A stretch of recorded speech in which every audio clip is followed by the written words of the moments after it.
So welcome to this latest video on 162 Maths, and in this video we're going over the GCSE Maths Pass paper of June 2024 on the higher tier paper 2, which is a calculator paper. Now before we get started working through the paper, a little reminder that I'll include a question breakdown in the description below so you can see which question refers to which topic. So if there is a question that you feel a bit challenging, you can see what topic it relates to, and I'll also include a link to the 162 Maths contents page, which gives you easy access to all the lessons that go over the topics in detail, along with topic tests, audits and other exam paper walkthroughs. So let's get started on question 1. So question 1 says the diagram shows a circle with centre O and 3 straight lines. Use one word to describe each shaded region. Choose from arc, chord, sector, segment and tangent. So for region A, that's going to be a segment. And for region B, because the two lines go from the centre to the circumference, that's going to be a sector. And you get 1 mark for each correct of those. Moving on to question 2, it says the mass of an iceberg is 2.2 million kilograms. The value is a 12% reduction from the original mass of the iceberg.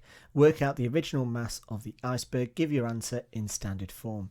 So for this, if we have the original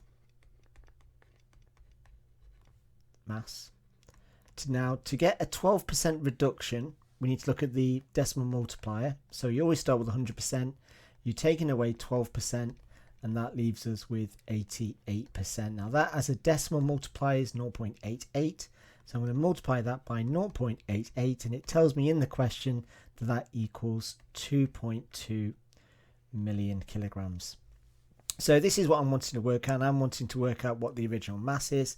So to work out the original mass, what I need to do is divide 2.2 million by 0.88, and if I type that all into my calculator, which I'm going to do right now, and just make sure that you're including the right number of zeros, in which we should get an answer of 2.5 million kilograms.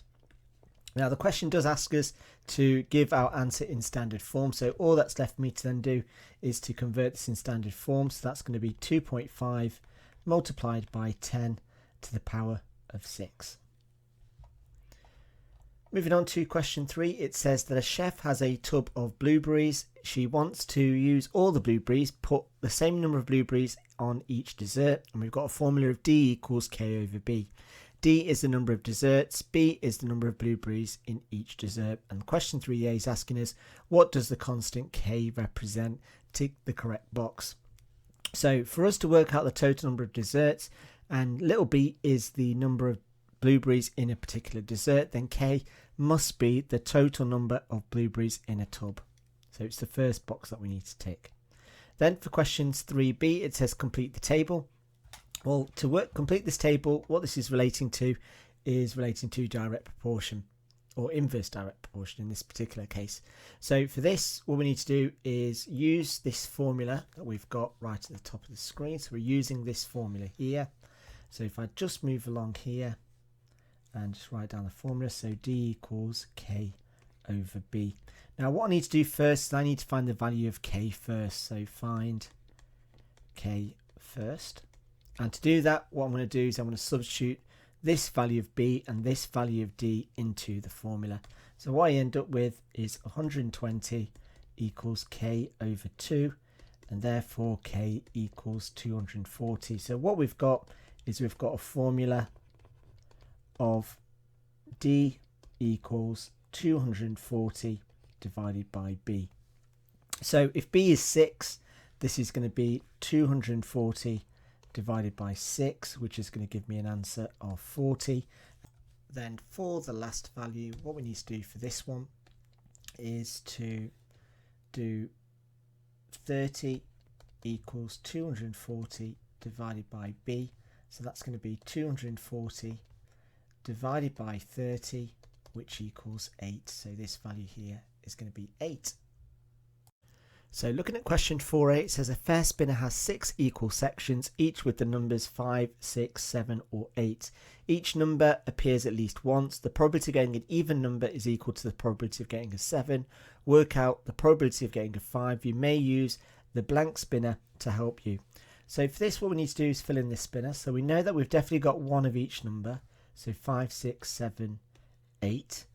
We know that the number of 7s must equal the number of even numbers. So if I've got 2, at the minimum I've got 2 even numbers, so I must have at least another 7. And therefore I must have another 5 because I can't have another even number. So my spinner must be this. Then looking at the spinner I've done, you don't have to have the numbers in that particular order. To be fair, you don't even need to complete the spinner. It just says you may use the blank spinner to help you. But here what we've got is we've got 2 sections out of 6, in which that simplifies to be a third. Moving on to question 4b, it says a different spinner has 10 sections, each labelled A, B, C or D. And the question is asking us to give one reason why there must be a mistake in the table. Now for this, if we add up the probabilities, we get 0.1, 0.5. We can see straight away that in order for this to be true, all of these probabilities must add up to 1, in which they don't. So the reason why the mistake is made is because the probabilities add up to, and it's going to be 1.1, not 1. So in other words, the probabilities are wrong.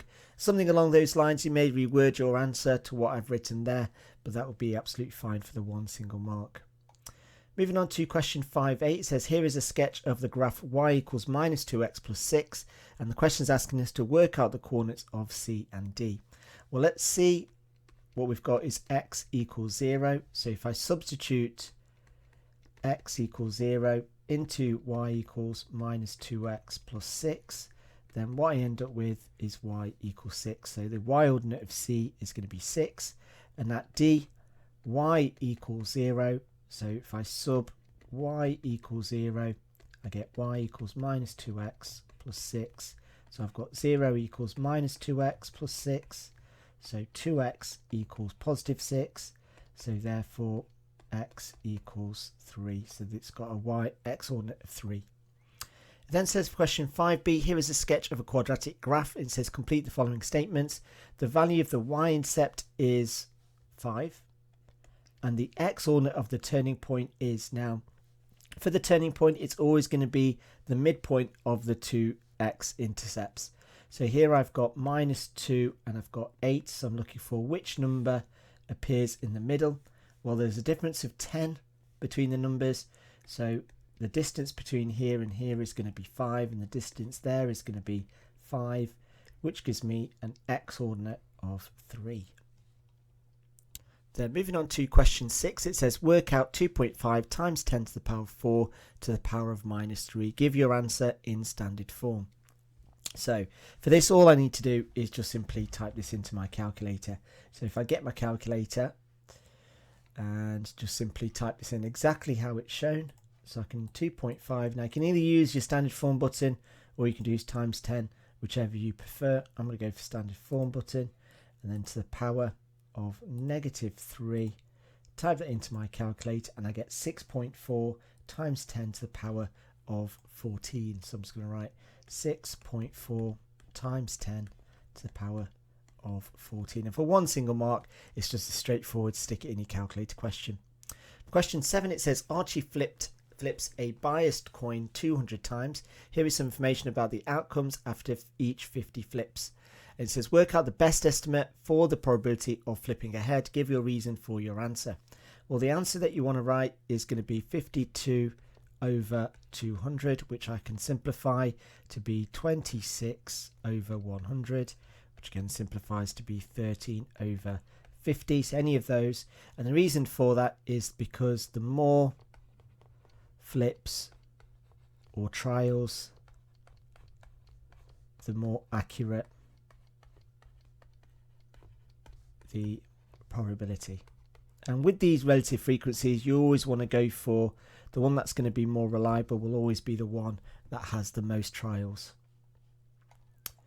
Moving on to question 8, it says the line is sprinting in a straight line towards from its den. The graph shows the line's distance from the den, and the question is asking us to work out the speed of the line in meters per second.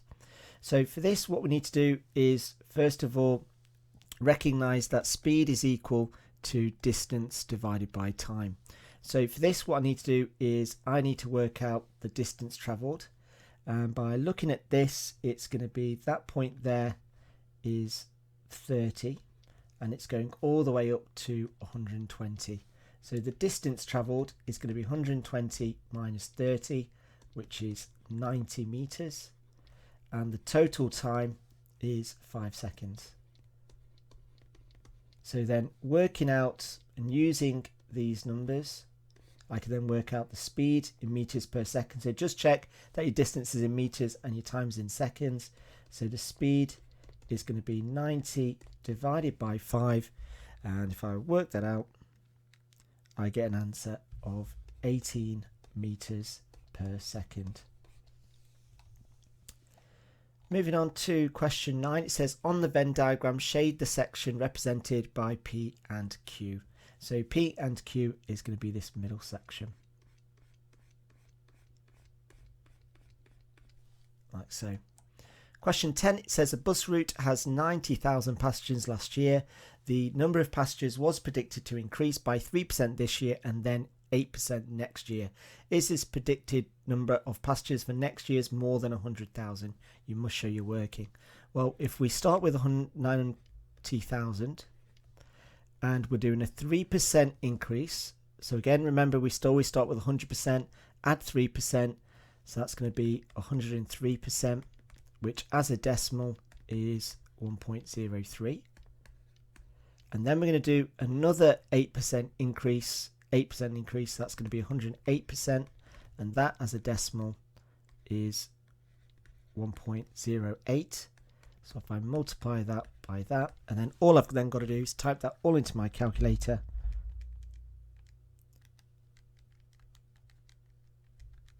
in which I get an answer of 100,116. So is the predicted number of passengers more than 100,000? The answer is yes. And you can just write, if you've got time, 100,116 is greater than 100,000. Moving on to question 11, it says that a map has a scale of 1 to 20,000. Two churches are 15 centimetres apart. Work out the actual distance between them. Give your answer in kilometres. So for this, because the scale is 1 to 20,000, then if I've then got, let me just write that down. So that means that 1 centimetre is going to be 20,000 centimetres. So if I've got 15 centimetres, that's going to be, I need to then times that by 15. So 20,000 multiplied by 15 gives me an answer of 300,000 centimetres. Now what I now need to do is convert that into kilometres. So if I divide that by 100, then that's going to equal 3,000 metres. And if I divide that by 1,000, that's going to equal 3 kilometres. And there is my answer. Moving on to question 12, it says circle the reason why these triangles are congruent. So for this, we can see we've got a side the same, we've got another side the same, and we've got another side the same. So that's going to be an SSS. So we just need to circle our last option. Moving on to question 30, it says Liam takes part in long jump competitions. Here is some of the information about 40 of his jumps, and the question is asking us to work out the estimate of the mean distance of these 40 jumps. So first things first, what we need to do is work out the midpoint between the boundaries. Now to work out the midpoint, you just add the lower bound and the upper bound together and divide by 2. So that's going to be 7.2.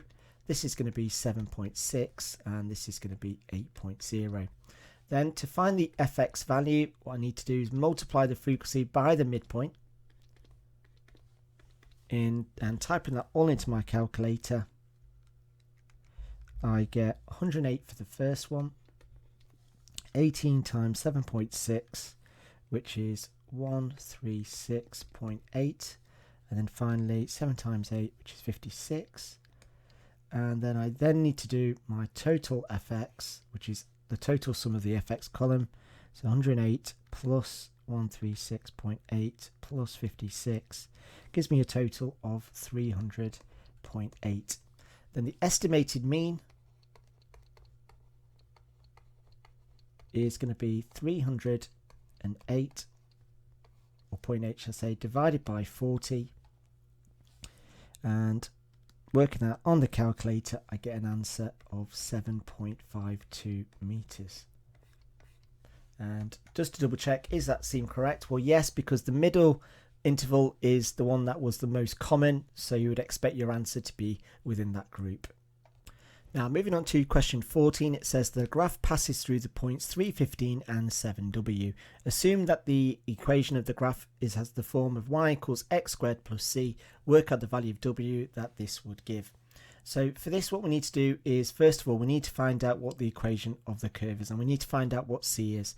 So to find c, we sub x equals 3 and y equals 15. So doing that, we get 15 equals 3 squared plus c. So 15 equals 9 plus c. So c equals 6. So what the equation is going to look like is y equals x squared plus 6. Now from this equation, we can then work out what w is going to be. So we can then substitute x equals 7, y equals w into the equation. We end up with w equals 7 squared plus 6. So w is going to equal 49 plus 6. So w equals 55. Moving on to B, it says, in fact, that the graph is a straight line. What does this mean about the actual value of w? Well, if it's a straight line, we don't really know any other information. We don't know what the gradient is. All we know it's a straight line, so it's going to be on the lines of y equals mx plus c. So it's going to be absolutely impossible to tell what impact that's going to have on the value of w. Even though we know the x-ordinate, because we don't know the gradient and we don't know what the y-intercept is, it's going to be impossible to know. Moving on to question 15, it says concrete from a truck is poured at 10.9 kilograms per second for 30 minutes. 1,000 kilograms is equal to 1 ton. Is more than 20 tons of concrete poured? Tick a box and when you say yes or no.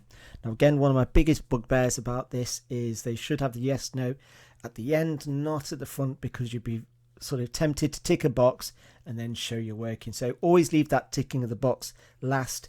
Do your working out, answer the question, figure it out, and then tick your box. So for this, what we need to do is we need to work out how many seconds there are in 30 minutes. So to do that, all we need to do is just do 60 times 30, which is going to give us 1,800 seconds. And then we then multiply that number by 10.9 kilograms. And typing that into my calculator, 1,800 multiplied by 10.9, and that equals 19620 kilograms. Then if we divide that by 1,000, we get 19.62 tons. And the question, is it more than 20 tons? The answer is no, as 19.62 is less than 20. Moving on to question 16, it says here is some information about the length in centimeters of leaves, and the question is asking us to draw a box plot to show this information. Well, to draw a box plot, what we need is we need to know the shortest distance, which I know. I need to know the longest length. Let me just get rid of that mistake there. We need to know the longest length, we need to know the median, we need to know the upper quartile, but the information that I don't know is the lower quartile. Now the lower quartile can be worked out by doing the upper quartile minus the interquartile range. The upper quartile is 7, the interquartile range is 3, so that means that the lower quartile is going to equal 4. So all that's left for me to then do is to enter those 5 bits of information into the axes. Now again, you need to be relatively neat with this. I'm not going to use a ruler because it'll take me forever to do that on this, but hopefully you will be a little bit more sort of neater. So we've got 2.4, every little box represents 0.2, and we've got a lower quartile of 4, we've got a median of 6, an upper quartile of 7, and a higher value of 9. Like so. And then all I need to do is just complete the box like so, and then just join a line. Again, do use a ruler and a pencil to make sure that's nice and neat. Moving on to question 17, it says AB is a straight line. Both angles are given in degrees. Work out the value of x and then work out the ratio of the smaller angle to the bigger angle. Well, from this, what we should know is that angles on a straight line add up to 180. So a quarter x plus 15 plus 2/3 x minus 44 equals 180. So what I need to do is I need to find out x. So if we combine the two fractions together, so a half plus 2/3, and again, encourage you using your calculator for this. So if I just get the calculator up, we've got, and I use the fraction button, so I've got a quarter plus 2/3, and that gives me a total of 11 over 12. So that's going to be 11. Let's try not writing a highlighter. 11 over 12x. 15 minus 44 is going to give me minus 29 equals 180. And then just solving this, we get 11 over 12x equals 209. And then taking 11 over 20 over to the other side by dividing by 11 over 20. Alternately, you could divide it by, multiply by 12 times by 11. It's entirely up to you, whichever floats your boat. But if I do 209 divided by 11 over 12, I get an answer of 228. And then from this, what I can then do is work out the smallest angle by substituting 208. So that's going to be 228 divided by 4 plus 15, which equals, and again just typing that into the calculator, gives me a smaller angle of 72 degrees. And then if I work out the larger angle, that's going to be 2/3 times 228 minus 44. So 2/3 multiplied by 228 minus 44 gives me an angle size of 108 degrees. And then all we then need to do is just write that as a ratio. So from this, what we've then got is the ratio of small to large is 72 to 108, which we can then simplify, which gives me 2/3. And there we go. Moving on to question 18, it says that a diagonal of a rectangle is 23.7 centimeters long. The diagonal makes an angle of 52 degrees with the side length x. Work out the value of x. Well, if we start by drawing a rectangle, like so, and we've got the diagonal of the rectangle, which is this line here, and we know that that's 23.7 centimeters. Now it says that the diagonal makes an angle of 52 degrees with the side labeled x. So let's call this side here x, and this angle is 52 degrees. And what the question is asking us to do is to find the value of x. And I'm hoping by drawing this diagram, you can see it's going to involve trig. So the first thing we need to do with this is to label our triangle. So we've got hypotenuse, we've got the adjacent, and we've got theta. So choosing the right trig ratio, which uses a and h, which is going to be cos. So I've got cos 52 equals x over 23.7. So x equals 23.7 multiplied by cos 52. So x equals, I'm going to type that in, 23.7 multiplied by cos 52. I get an answer of 14.59117,697, which I'll round up to 14.6, and that's centimeters, and that's to 1 decimal place. Now again, just be careful with your rounding. If your rounding's not great, just copy the answer on your calculator, as there's no mention of what they want x to be rounded to. Moving on to question 19a, it says show that, and we've got this expression, simplifies to be an integer. So first things first, you can see brackets. So I would assume that most units would expand the bracket. So here we've got 4x times 3x, which is 12x squared. And then 4x times 2 is plus 8x. Then multiplying this out, what we end up with is minus 12x and squared minus, now when you've got a fraction and a big number, we just multiply the top. So that's going to be 10x squared over x. And then I multiply 6, and let's just use a different colour. We've got minus, and that's going to be a plus there. Again, because a minus and a minus becomes a plus. Then we've got minus 6x times 3, which is minus 18x. And then we're going to end up with minus 42x over x. Now, from this, what we then need to do is cancel things down. So this x cancels with that x. This x cancels with this. So rewriting this, I get 12x squared plus 8x minus 12x squared plus 10x minus 18x minus 42. Now writing this, what we then can see that this 12x cancels with this 12x, and we've got plus 8 plus 10 equals 18x minus 18x equals 0.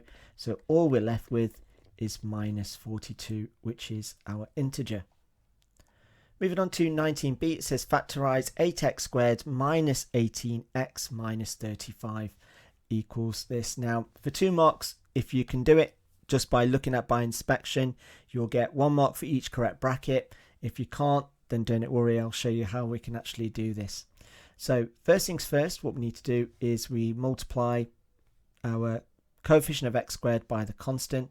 So that's 8 times 35, which is going to give me a big number. 8 times 35 gives me 280. Now what I'm looking for are 2 numbers that multiply together to give me, actually that should be minus. So it's minus 280, but added together give me an answer of minus 18. Now from this, what I can see is that our 2 numbers in question are going to equal, is going to be 28 and 10. So it's going to be minus 28 and positive 10. So looking at this, we've got 8x squared minus 28x plus 10x minus 35. Then if I factorise the pairs, I can take out a 4. So I've got 4x, in which I've got 2x minus, and that's going to be 7, and plus I could take a 5 out, and that's going to be x minus 7, 2x minus 7 rather. And so from this, one bracket is going to be 4x plus 5, and the other bracket is going to be 2x minus 7. And like I said, you'll get 1 mark for each of those correct brackets. Now for question 20, it says x minus 9 equals 2 lots of 6 minus x squared, all divided by x plus 3, and x is what it equals. And it says work out one possible set of values for D, E and F. Now one thing you should spot, it's not quite obvious in this, is the fact that this resembles the quadratic formula. Now if that resembles the quadratic formula, what we need to do is try and create a quadratic formula using this. So if I just write this out again, we've got x minus 9 in brackets equals 2 lots of 6 minus x squared and over x plus 3. And I'm just going to stick the x plus 3 in brackets. So if we take the x plus 3 over to the side, then what we end up with is x minus 9, x plus 3 equals, and we've got 2 lots of 6 minus x squared. Now expanding the brackets, what we end up with is x squared minus 6x minus 27 equals 12 minus 2x squared. Then to make this into a quadratic, we make it equal to 0. Now to try and get a positive x squared, I'm going to take the right hand side over to the other side. So we're going to add 3x, so that's going to be 4, no, it's going to be 3. So we've got 3x squared minus 6x, and then we take away 12, which is going to give me minus 39 equals 0. Now to make life a little bit easier, one thing I do notice is that all of those coefficients are divisible by 3, so that's going to be x squared minus 2x minus, and that's going to give me 13 equals 0. So taking this and using the quadratic formula, we've got a equals 1, b equals minus 2, and c equals minus 13. Now I just need to be careful with those minuses.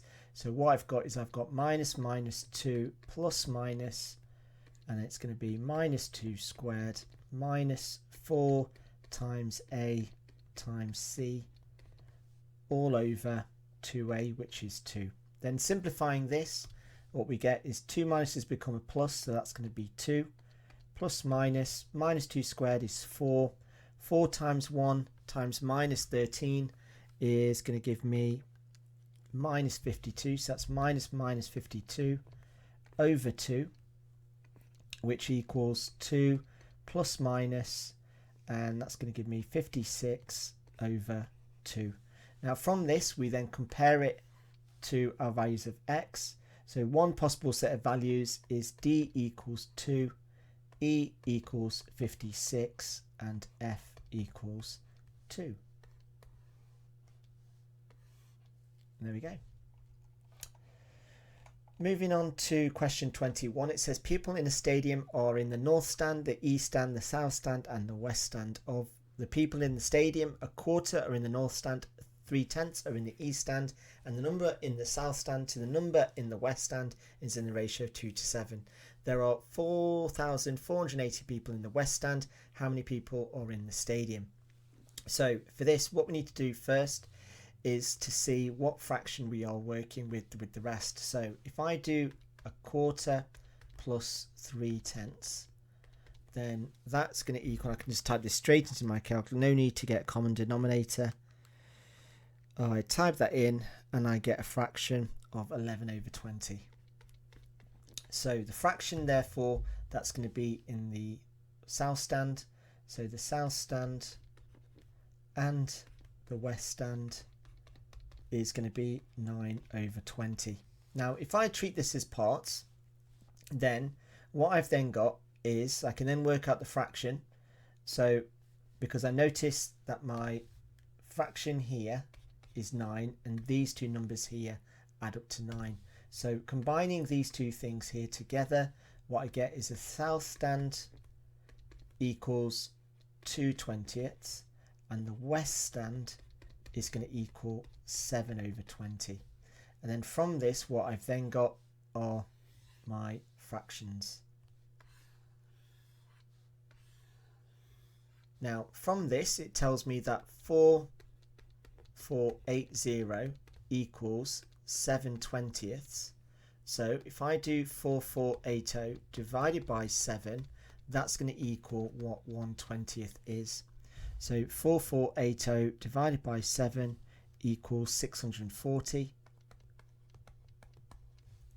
and that is what 1/20 equals. So to work this out, well, I know that the north stand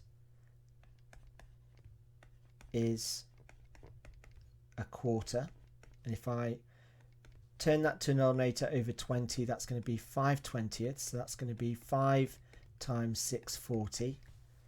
The east stand is 3/10, which is 6/20, which is going to be 6 times 640. Then the south stand is 2/20, so that's going to be 2 lots of 640, and the west stand I know is 4,480. So all I then need to do is work out these three amounts, and let me just move the screen slightly So we've got a bit more space. So on the calculator, if I do 5 times 640, I get an answer of 3,200. 6 times 640 gives me 3,840. And 2 times 640 gives me 1,280. So to work out the total capacity of the stadium, I've just got to add up these 4 numbers.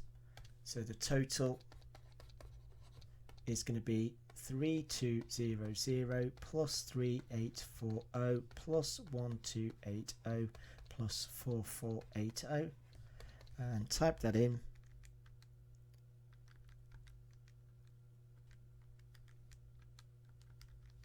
And we get a total of 12,800, and there is my final answer for that one. Then moving on to question 22, it says use x1 to work out the approximate solution to x equals 5 minus 1 over x, and we've got this iteration here. And it says give your answer to 4 significant figures. So with these iterative questions, what we need to do first is use our calculator. Now it is important that even though this is going to be very calculator based, that you do write down the first couple of values that you are getting on your calculator before getting the solution. So how we do this particular question on the calc, let me just zoom out so we can see it all, and let me just center it up. So if I get the calculator back, which is here, enter the first number, which in this case is 1, and then what I'm going to do is enter this formula but replace xn with ands. So I've got 5, let me just make sure I've done that correctly. So 1 equals, and then we're going to do 5 minus, and then open the fraction 1 over ands, press equals. So my x1 value is 1, my x2 value is 4. Then if I press equals, I get my second value, which is 4.75. I get my x4 value by pressing equals again, which is a long decimal number. So we're going to go for 4.789. So 4.789, and then blah, blah, blah. Then once I've written down a first couple of numbers, if I then press equals, what I'm looking for is when the calculator number stops changing. And that there is my solution. So if I just copy that number down, so the answer is equal to 4.791287,847. Now the question does say give your answer to 4 significant figures. So 4 significant figures is going to be 4.791, and that's to 4SF. And there we go. Moving on to question 23, it says prove DEF is a straight line. Now to prove it's a straight line, what we need to do is here is show that DE is a factor stroke multiple of EF. So first things what I need to do is I need to work out what DE is. So D to E is going to be 6A plus B, and then I'm going with the arrow, so that's plus 2A minus 5B, and collecting the like terms, that's going to equal 8A minus 4B, and that's what D to E equals. So let me just highlight that. Then I need to work out what E to F is. So E to F, I'm going to go against the arrow, so that's going to be minus 2A plus 5B, and then going with the arrow, so I'm adding 4A minus 6B, and then collecting the like terms, I get 2A, and that's going to be minus B, and that's what EF equals. So again, let's just highlight that. So what I then need to show is what do I need to do to multiply this to get to this? Well, as 4 lots of EF equals DE, then DEF is on a straight line. So something along those lines would be absolutely fine for the 4 marks. Moving on to question 24, it says a room is kept at a constant temperature of 21 degrees Celsius for 6 hours. The heating is then turned off and the room begins to cool. Here is a sketch graph showing the temperature of y degrees Celsius of the room at time x hours. And it says for 24a, assume that the equation of the curved part is y equals k over x, where k is a constant, and the question is asking us to work out the value of y when x equals 12. So for this, what we need to do is we need to find the value of k first.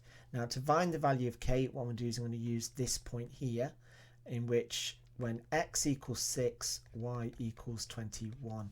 So if I type in 21 equals k over 6, then k is going to equal 6 times 21, which gives me a value of 126.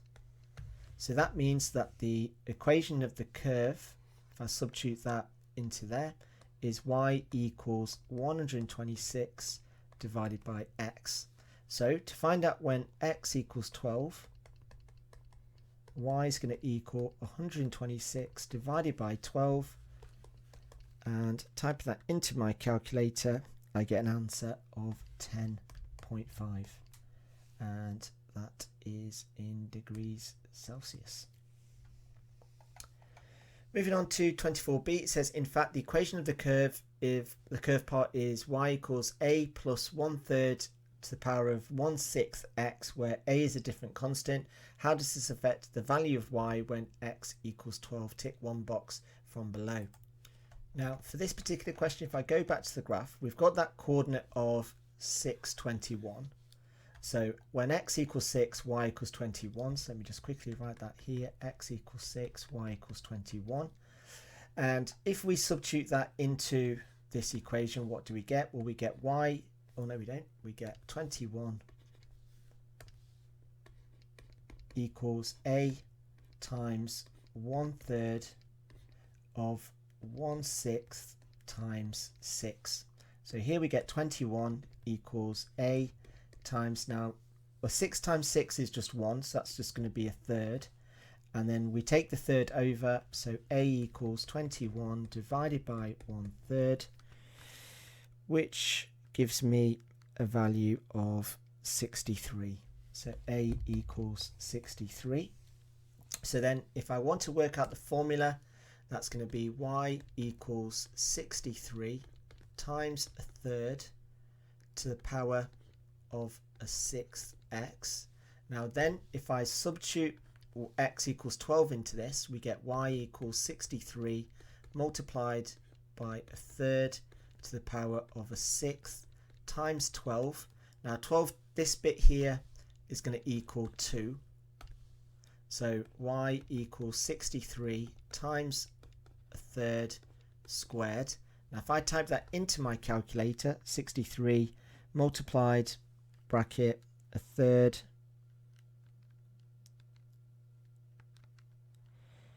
to the power of 2, I get an answer of 7. So comparing 7 to the y value I got in part A, which is 10.5, it's going to be less. So we need to tick the middle box. Moving on to question 25, which is our last question. It says here is a right-angled triangular prism.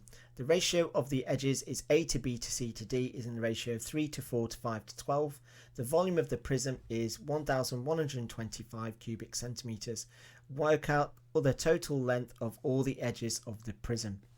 So first things first, what we need to do is, if we draw like a mini prism, which is actually going to be similar to that shape, which is a really key word for this particular question, that A is 3 parts, B is 4 parts, 5 is C, and D is 12.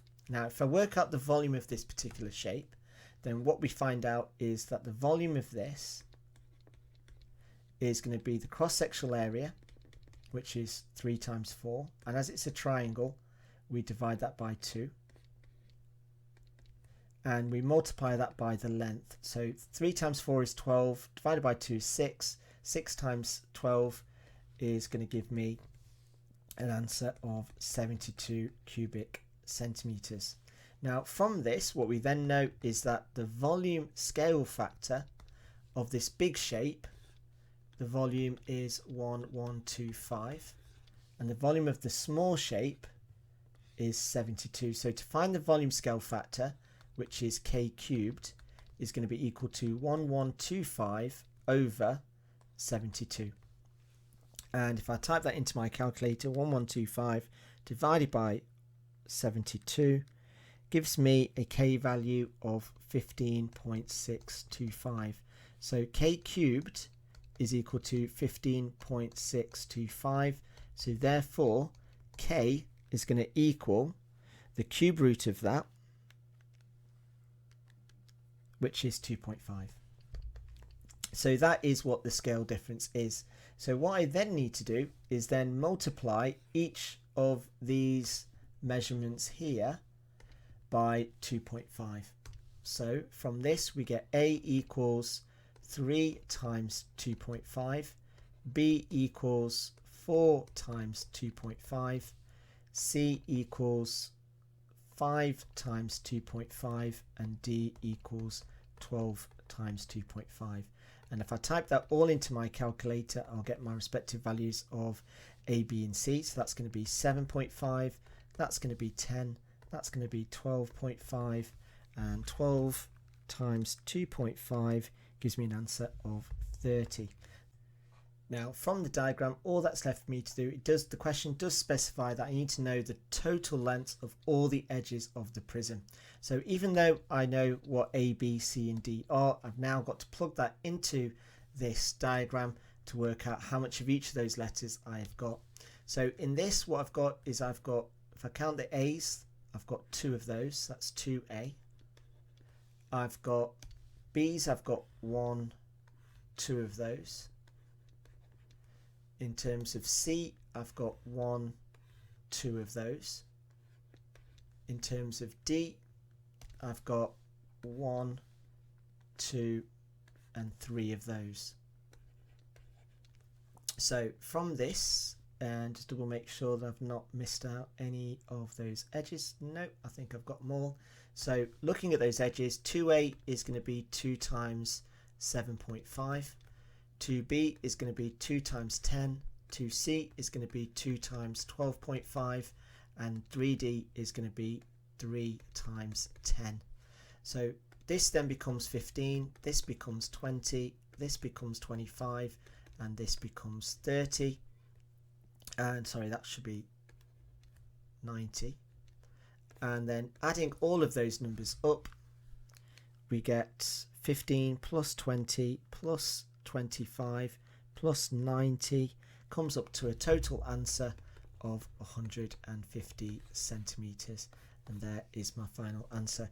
Now it's really important that when you're doing this question that you do set your work out correctly. As you can see, I've got lots of circles, lots of things that potentially could be my answer, so always make sure that you are writing your answer in the correct space so it's easy for the examiner marker to know what it is you're doing.